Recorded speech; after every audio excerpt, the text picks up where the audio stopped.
Hello అండి అందరికీ. అందరూ ఎలా ఉన్నారు? బాగున్నారా? ఈరోజైతే ఒక మంచి స్వీట్ రెసిపీ చూపిద్దాం అనుకుంటున్నాను. అదేనండి సంపంగి పువ్వులు, అరటి తొక్కలు అంటారు చూసారా? ఒకవైపు ఒకలా పిలుస్తారులేండి. సో ఆ స్వీట్ రెసిపీ చూపిద్దాం అనుకుంటున్నాను. సో స్కిప్ చేయకోకుండా వీడియో మొత్తం చూడండి. చాలా బాగా పర్ఫెక్ట్గా వస్తాయి. ఈ విధంగా ట్రై చేయండి. అయితే దీనికోసం నేను ఇందాక చూపించిన కప్పుతో ఒక కప్పున్నర మైదా పిండి తీసుకొని మొత్తం అంతా జల్లిచ్చేసుకొని దాంట్లో కొంచెం ఉప్పు, అట్లనే నా దగ్గర నెయ్యి ఉంది కాబట్టి నెయ్యి వేస్తున్నాను. ఒకవేళ మీ దగ్గర నెయ్యి లేదు అంటే కానీ ఆయిల్ అయినా వేసుకోవచ్చు, లేదంటే డాల్డా అయినా వేసుకోవచ్చు. వేసుకొని మొత్తం పిండి అంతా కలుపుకోవాలి, ఎందుకంటే ఆ ఫ్లేవర్ అనేది పిండికి పడుతుంది. మంచిగా మొత్తం అంతా కలిపేసుకున్న తర్వాత మనం కొంచెం కొంచెంగా వాటర్ వేసుకుంటూ పిండిని తడుపుకోవాలి, పూరి పిండిలాగా. మరీ జోరుగా చేసుకోకూడదు, ఎందుకంటే మనకి చపాతీ అనేది రావాలి కదా. అది అతుక్కుపోతూ ఉంటే మనకి చపాతీ రాదు, మన టైం అంతా వేస్ట్ అయిపోతుంది. అందుకనేసి మంచిగా నేను చూపించిన విధంగా కొంచెం కొంచెం వాటర్ వేసుకుంటూ కలుపుకోండి. ఒకేసారి ఎక్కువ వాటర్ వేసినా కూడా మనకు అర్థం కాదు. మంచిగా ముద్ద అయిపోయేలాగా కలిపేసుకుంటే చాలా పర్ఫెక్ట్గా వస్తుంది చపాతీ. చూడండి, నేను ఈ విధంగా చూపిస్తున్నాను. ఈ విధంగా కలిపేసుకోండి. రౌండ్ చేస్తే మంచిగా చపాతీ సాదుకోవడానికి వచ్చేలాగా ఉండాలన్నమాట. చూడండి, చేతికి ఎక్కడ అంటట్లేదు. అదే జోరైపోయింది అనుకోండి, మనకి చేతికి అంతా అంటుతూ ఉంటుంది. అయితే ఇప్పుడు నేను ఇది చపాతీలాగా చేస్తున్నాను చూడండి. ఈ చపాతీలాగా చేసిన తర్వాత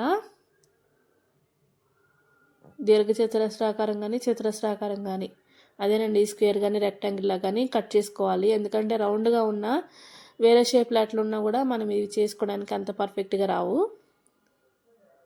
లేయర్స్గా వస్తుందన్నమాట ఈ విధంగా చేసుకుంటే. సో నేను స్క్వేర్ లాగా అంత పర్ఫెక్ట్గా కట్ చేయలేను, కానీ రెక్టాంగిల్ లాగా కట్ చేసుకుంటున్నాను.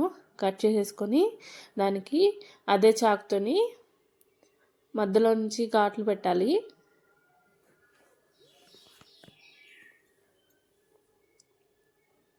చూడండి, ఈ విధంగా ఘాట్లు పెట్టేసి రెండు వైపులా పట్టుకొని అటు సైడ్ ఇటు సైడ్ పట్టుకొని అవి రోల్ చేస్తూ ఉంటే మనకి అరటి తొక్క అనేది రెడీ అయిపోతుంది.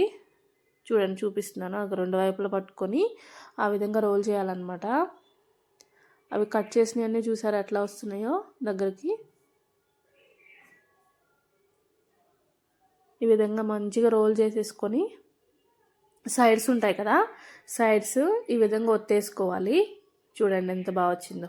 అదిగోండి, అలా పొరలు పొరలుగా వచ్చింది కదా. అప్పుడు దానిపైన పిండిని లైట్గా చిలకరించి పెట్టాలి. అదే ఆ విధంగా పెట్టామనుకోండి, మనకి కాల్చేటప్పుడు పొరలు పొరలుగా విడిపోకోకుండా లోపల కాలుకోకుండా ఉంటుంది. అందుకనే మనము వెంటనే చేసి కాల్చాం కదా, కనీసం అంటే ఒక 10-15 అయిపోయేంత వరకు అట్లనే చేస్తూ ఉంటాం కదా. అందుకనేసి అవి అయిపోయిన తర్వాత దానిపైన లైట్గా పిండి చల్లామనుకోండి, ఆయిల్ పాడవుతుంది, కాకపోతే ఏం చేయలేము. అలా పిండి చల్లితే మనకి పొరలు పొరలుగా వస్తుంది, మంచిగా ఉడుకుతుంది లోపల వరకు కూడా. ఇది ఇంకోటి చేస్తున్నాను చూడండి. ఈ విధంగా మొత్తం అన్నీ చేసేసుకొని కాల్చుకుంటే ఇవి కాలిన తర్వాత ఉట్టిగా తిన్నా కూడా బాగుంటుందండి. అంటే పంచదార కానీ బెల్లం పాకంలో కానీ వేయకపోయినా బాగుంటుంది. నేనైతే బెల్లం పాకంతో చేశాను. కొంతమంది పంచదార పాకంతో కూడా చేసుకుంటారు. బెల్లం అనేది మనకు కొంచెం హెల్త్కి మంచిది కదా. మైదాపిండి అనేది హెల్త్కి మంచిది కాదు, కనీసం కొంతలో కొంత మనకి మంచిగా ఉంటుంది కదా అని చెప్పేసి నేను ఈ విధంగా బెల్లం పాకం చేస్తున్నాను. అయితే ఇవన్నీ రెడీ అయిపోయిన తర్వాత ఆయిల్ పొయ్యి మీద పెట్టేసుకొని బాగా హీట్ అవ్వకూడదండి, కొంచెం మీడియంలో హీట్ అవ్వాలి. ఆయిల్ బాగా హీట్ అయితే కానీ లోపల కాలుకోకుండా ఊరికే రంగు వచ్చేస్తాయి. ఈ విధంగా కాలిన తర్వాత మొత్తం అన్నీ తీసుకొని నూనె వదిలిపోయేలా పెట్టేసుకోవాలి.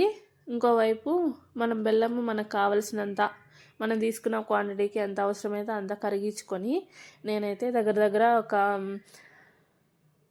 250 గ్రామ్స్ కన్నా కొంచెం ఎక్కువ ఉంది, అంత బెల్లం తీసుకొని కరిగించి ఇంకా వాటర్ అనేది వడకట్టేసి ఈ విధంగా మరిగిస్తున్నాను. చూడండి, ఈ విధంగా బాగా మరిగించి మనకు పాకం వచ్చిన తర్వాత అదే బెల్లాన్ని తీసేసి ఒక వెడల్పాటి ప్లేట్లో ఇవి అరటి తొక్కలన్నీ పెట్టేసుకొని ఆ బెల్లం పాకం పోసేసుకొని ఒక 10 నిమిషాలు ఉంచామంటే మనకి సంపంగి తొనలు కానీ అరటి తొక్కలు కానీ అంటారు కదా, ఆ రెసిపీ రెడీ అయిపోతుంది. టేస్ట్ మాత్రం చాలా బాగుంటుందండి. ఈ విధంగా ట్రై చేయండి, లైక్ చేయండి, షేర్ చేయండి, సబ్స్క్రైబ్ చేసుకోండి. ఓకేనా? Thank you.